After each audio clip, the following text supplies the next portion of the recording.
Give it up for real football, right? Stand up.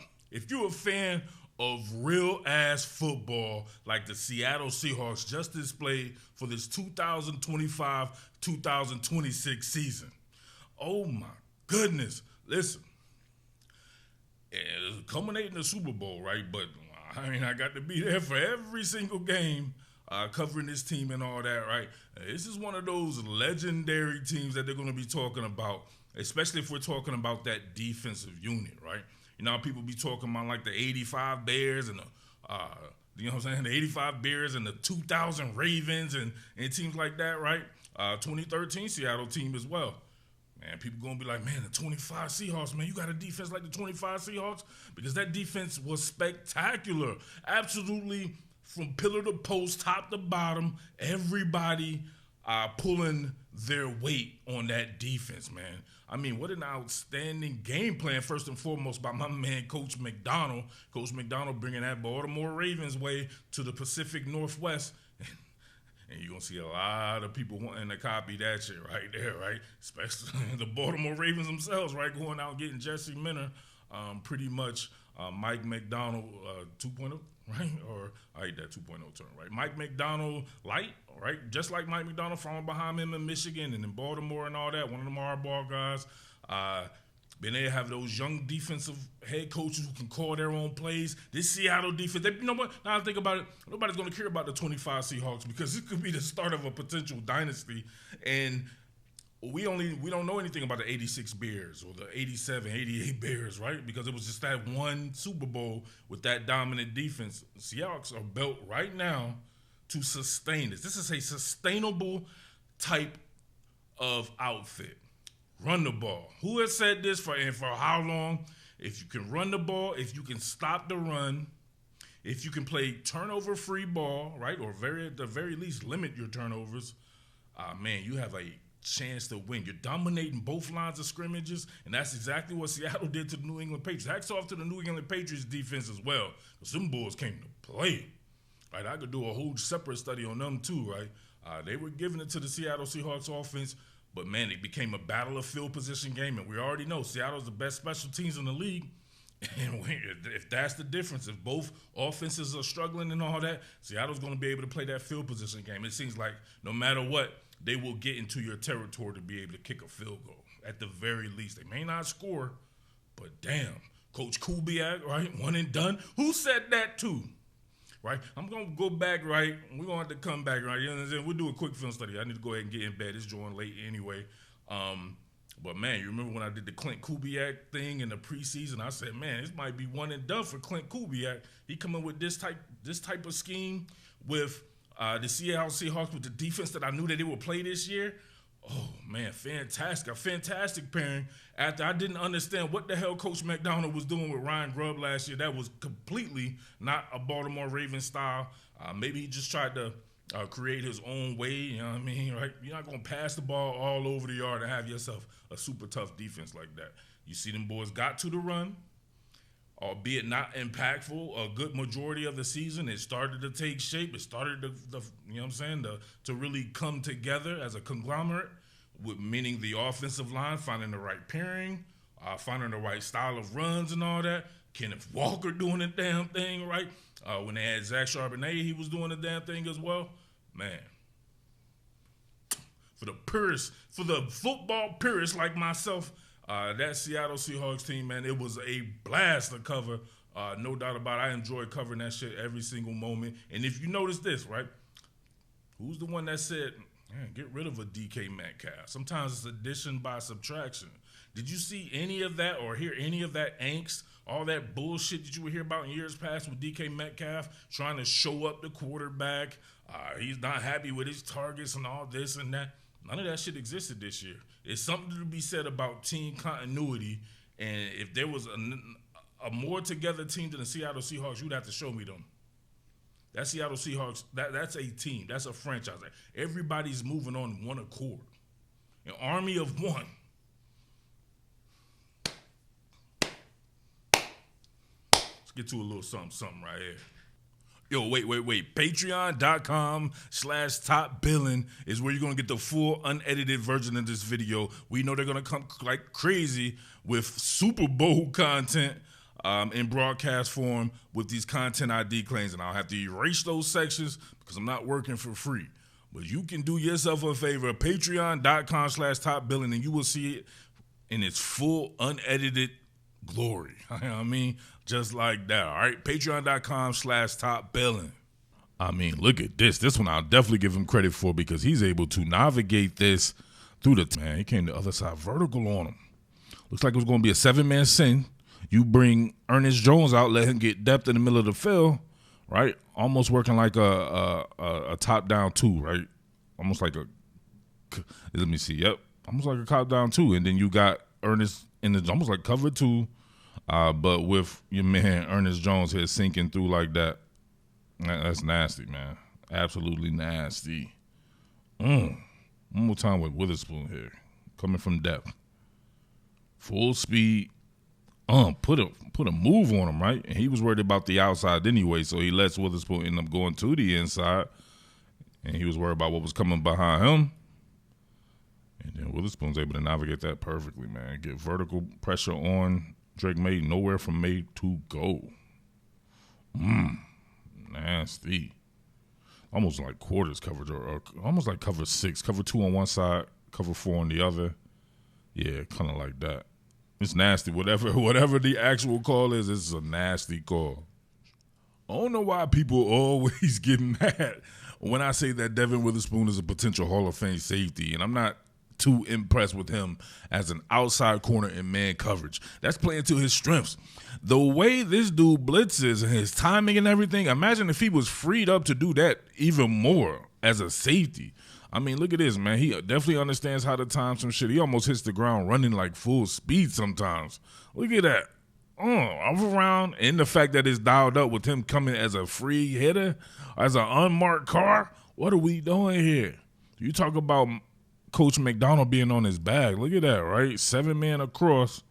Who's coming? Who's staying? Everybody coming right here. And your boy should have some type of alert to go ahead and hit Hunter Henry right here. I think they tried to do that in the game. He threw it behind him there. But, man, nowhere to go, no alerts on it. They're playing top-down coverage, playing the sticks right there. He has no choice. And then that speed of Witherspoon, man, I don't know. Listen, I'm a safety, right? At heart, I'm a safety, and I would love to see this guy into that safety position, man. He could be, I dare to evoke the name, but he could be Earl Thomas good. Earl Thomas. And another one, this time it looks like it's going to be a 3-man weave. They put the lineman in a conflict of deployment. You have Uchenna Nwosu going wide here. It looks like Ernest Jones approaches, and then he kind of acts as a pseudo spy. You know what I'm saying? Something that I was talking about in the pregame, John, right? If you didn't see that, I was talking about keeping Drake May intact, making sure he can't beat you with his legs, and making sure your rush lanes are up to snuff as well, not getting too far down and letting him climb up in the pocket, right, which they did. And then you get Devin Witherspoon once again coming through here, and this time, man, he comes untouched. Hell of a dial up by your man Mike Macdonald, Coach Macdonald. Man, what a damn coach. Really coming like that. Wasn't really coming that hard. He steps up in the pocket a little bit, right? He steps up. Ramondre Stevenson meets him. He's not even really trying to get past it, right? He engages that just to engage Ramondre Stevenson. And then, look, air, space, and opportunity right there with the wide rush with Uchenna Nwosu. You get that. You get that in-your-face approach. Devin Witherspoon coming right here. Then bang, right? Just let it. Jaron Reed doing the damn thing. Will Campbell is terrible. Absolutely terrible. Right? No, he's a rookie and all that. He had a terrible game, put it that way. Definitely was a weak link on his drawing. And boom, Devin Witherspoon using that speed, physicality, and all that. Jaron Reed there too. Splaka tire. 2 for 1. No Wosu right here. Big old ass Morgan Moses definitely not gonna catch Uchenna. No way, no how. A healthy Derek Carr is absolutely terrifying. Look at this draw on Will Campbell right here. Derek Carr coming off the edge. You talk about somebody who can convert speed to power, but, man, he's converting power to even more power. Look at a 50-50 exchange situation. Sell no tell right here. If you're Will Campbell, what do you think he's going to do? Right, he's not telling, right? He has no tell on this joint, right? Looks like it could be an outside move. He even whistled to the outside just to get up in that man's chest. Bang, plating, right? Now look how turned Will Campbell already is, because he was predicting that it was going to be an outside move, so he's not going to have enough base to contend with the Derek Carr right there, who just instantly, right, yokes a man up by his shirt lapel, Undertaker style, right, choke slamming his ball, and look at him, got him bent backwards like the Exorcist out this joint. What are we doing here? He's just like, hey, man, just go ahead, man. Fine, man, just go. I don't want any more trouble. Drake May like, oh, no, help, please don't help me. Pakataya. Derek Carr doing the damn thing as usual. You think about the future of the Seattle Seahawks, we didn't even get the chance to see Riley Mills really unlock this year. It just sets up for Seattle to have one of the most ferocious defenses for, man, however many years they want to. Right? Unlimited, right? No limit. Look at Riley Mills right here going against the rookie, right? Rookie on rookie crime right here. Bang, instantly centers him up. You can tell your joint is done, right? When your man centers you up, comes with the force, and then he stretches you out, right? Stretch that man up, right? Look at him right there. Look how tall he is. He's unable to sink those mud hooks in, so he's going to be skimming across the grass. But look at Riley Mills. Let's just look just like you're pushing the sled. For anybody who's ever played, right, sled pushing and everything, a lot of people push that sled and they don't replicate it in the game. This is how you push that sled. Look at that, my man, bending right there, right? He might snap his spine. He tried to anchor, right? Look at this. Bang, sunk the mud hooks, and then boom, he pulled them shits right up out the ocean. Look at that. Tried to sink it again. Nope. Damn, look at that. With one arm of the law, Drake May definitely done right there. Was nowhere to go with the ball. You got to give props to the coverage as well. Look at this right here. Coming off. Look on the back end. You can see zone within man principles, right? Zone confinement. You can see, and they will push it off and angle it off and everything right there. Yeah, that's done. That's absolutely cooked right here. Definitely converted that into man, and there's nowhere for him to go, at least in the time that Riley Mills has already bench pressed this ball, right? That is incredible. Incredible play by your rookie. 1-on-1. Look at that. Then he had to fall, right? That could have been really bad. What are we doing here? Riley Mills, let's get it. This should be on goal for the Seattle Seahawks for the ball in his hands. He's so great after the catch. You talking about somebody who's extremely nimble, right? He's extremely nimble, and he's extremely powerful. Think about him pulling out spin moves, and then we know he trucks somebody as well. Yo, that shit is crazy. Look at that. Spin move on him. You have to have it. He's going to get you an extra 4 or 5 yards, right? Man, what an incredible talent, man. A.J. Barner. Now, how clutch is this? I had to jump on camera for this one, right? This is the first time in the history of Top Billin, right? 6 years as a channel, 13 years in this business, being a professional analyst all over the internet. That was a hell of a kick, man. That was a terrible decision by the punt returner here. He's pointing at this shit. I don't know, right? You plant I think they say, you plant yourself less on the 15, maybe the 20 or whatever like that. It bounces, like that. Damn, they're on the 20, 19-yard line. Yeah, you catch that, man. You took a huge gamble right there. Man, Michael Dixon, right? I don't think I've ever said a punter's name before. Michael Dixon, that boy, the truth. Now, in the lead up to the Super Bowl, I talked about Sam Darnold in the deep ball, with emphasis on the deep ball itself, but a lot of people took that as just with your man Rashid Shaheed.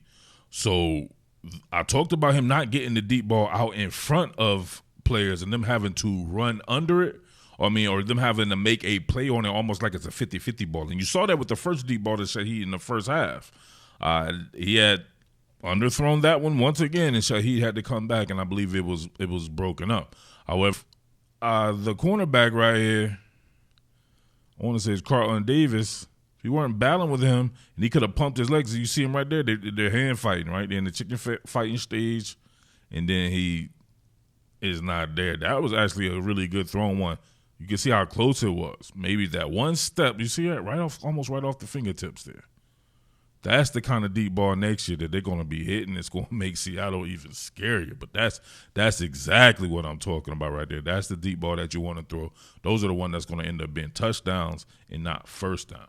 On this one, Chris Collinsworth was talking about Woolen being late to get over there to Mac Hollins. But in my opinion, he got on there and plenty enough time. Mac Hollins damn near jogging off the line of scrimmage. Woolen has this inside technique going here, but he just misplays it.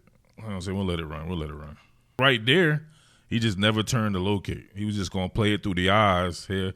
Right now, if you're in phase, he starts to panic. Why not just turn and then look? If he turns and looks, he's just going to play it through the hands. He turns and look, man, he's already in phase, man. He might have broken up that pass. That was risky. It was a good throw by Drake May and a good job of hand fighting by Mac Hollins there. But Woolen, like it panicked in the moment of truth. Yo, this was wild right here. It didn't come from Witherspoon or Reek Woolen. Put him on his ass, made him think about Cardi B. Cardi B, help me, please. And Josh Jones like, what? Like, bang, right here. It's on. Look at what's Witherspoon doing. He's like, look what he's doing. They be tripping me out with that shit. What is he doing here, bro? You just saw your man just violated him right there. And what was this? Bang! I saw in Diggs' eyes, it was nothing but Tweety birds and cherries, lemons, and bananas and shit like that. He was done. Absolutely done. He had his manhood taken on the field right there. He trying to grab that. That's right there. That's just all autonomous driver right there, right? His body just did that, right? But he was seized and locked up. He got hit in his dome piece. It was done. Bang! Right here. He talking. He not protecting his chin, and boom, right across his chin. He was done. And the ref right there to look at it. He knew shit. Ref was like, ref been closing his eyes and shit because he pussy. The ref soft.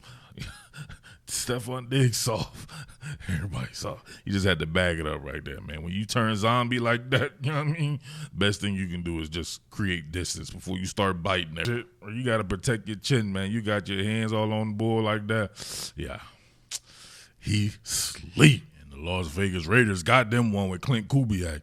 I mean, this boy coming through designing shit to get you wide open in the end zone during the Super Bowl. You get A.J. Barner here in the sniffer roll, looking like he's going to block. Obviously, they have been going to the run so much. You get Holani in the game. Look like they're going to that stretch. And look at this. Everybody worrying about that shit. Right? They noticed it on pretty quick, but long as he too easy. Got him a freebie in the Super Bowl. That's at the highest of the high. New England's defense, one of the best, if not the, right? Top 2-3 defenses, no doubt about that. They showed it in this game for sure. And you're able to get that by on them right there. Even ran Cooper Kupp in the direction of A.J. Barner a little bit there. But they're in man coverage, so it didn't matter. Look at that. Outstanding, man. I wanted to kind of say the offense, right? There wasn't much to look at on offense anyway, besides the run game. So I definitely want to come back with the all-22 and really pitch in on that run game and see what was going on with that, right? That was a heavyweight fight. I definitely want to check in on. I can't wait to see that shit. They definitely got some off on the Patriots as far as those explosive plays go. But a lot of the time, man, your boy was making chicken salad out of chicken shit. Kenneth Walker, pressing and curling. That shit was beautiful. Beautiful, just like this Seattle Seahawks season. So we're going to go ahead and wrap it right there. I'm going to come back with the all-22 just like we normally do. And then we got to get into some personnel stuff as we get into the free agency and draft and all that, man, and do the damn thing. So with that being said, much love to all my people out there, all my top Billin villains rocking with your boy, all right? Your boy called it. This was that year, the second year. And, yeah, I can definitely see this being sustained, no doubt about that. There are going to be some teams that are going to have a lot to say about that, though. So we shall see. We also got to see what the heck is going to go on as far as them replacing Clint Kubiak. Yeah, he knows exactly what he needs, right? You know what I mean? Who's to say that it won't even get even better, you know what I'm saying, with the next person they hire? But Definitely late in their game. I almost wish they wouldn't let teams hire any coaches until after the Super Bowl so everybody will have a fresh run, but I think they do that on purpose because they want parity. So a lot of the top coaches gone. You know what I mean? Could you imagine if Mike Macdonald was the head of the offense for the Seattle Seahawks next year? Yeah, that shit would be unfair, but you can see the blueprint. The personnel would be there. A lot of the guys that made big plays in this Super Bowl were young guys like Riley Mills and Derek Cole and Byron Murphy and all those guys on that side of the ball there with Devin Witherspoon. These are some young guys that will be making the name for themselves for a long time in the league. All right, so much love to all the Seattle Seahawks fans out there. Congratulations to your team, right? Being a Super Bowl champ again. And we will get it in. Much love to all my patrons, though, right? All the Patreon members, much love to you guys rocking with your boy all season. Some of you guys, I sent out a message for the Discord link for the people who have been the Patreon members for the entirety in that Mike Schmidt tier. So make sure you guys check your email right there. All right? With that being said, much love and salute. What more can I say? Top Billin.